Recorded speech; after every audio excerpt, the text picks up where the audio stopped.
Des officiers ukrainiens et étrangers réunis dans un même bâtiment. Une frappe précise. Et plus de 60 morts.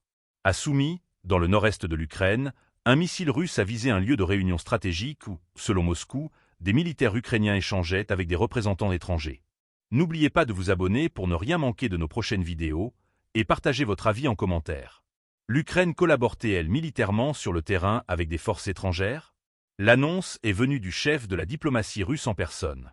Sergueï Lavrov affirme que la Russie détient des informations confirmant la présence d'agents militaires étrangers au moment de la frappe. Selon lui, les troupes ukrainiennes se coordonnaient avec des homologues non identifiés dans l'installation ciblée. Une déclaration qui, si elle s'avère exacte, pourrait radicalement changer la lecture du conflit. Elle soulèverait une question centrale.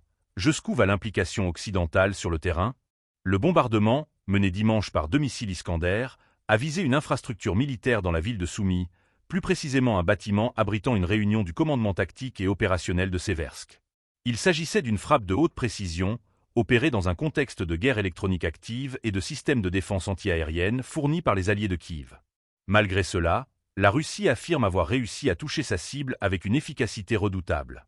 Le ministère russe de la Défense, quelques heures avant les propos de Lavrov, avait annoncé que plus de 60 militaires ukrainiens avaient été tués dans cette frappe. Une déclaration qui a été rapidement reprise par les agences d'État russes, mais qui n'a pour l'instant pas été confirmée, ni infirmée, par la partie ukrainienne.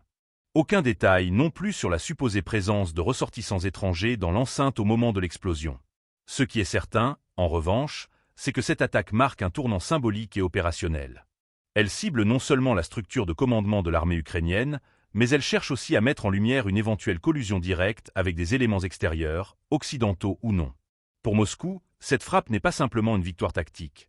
Elle sert un objectif politique, voire narratif, visant à dénoncer ce que le Kremlin considère comme une guerre par procuration menée par l'Occident.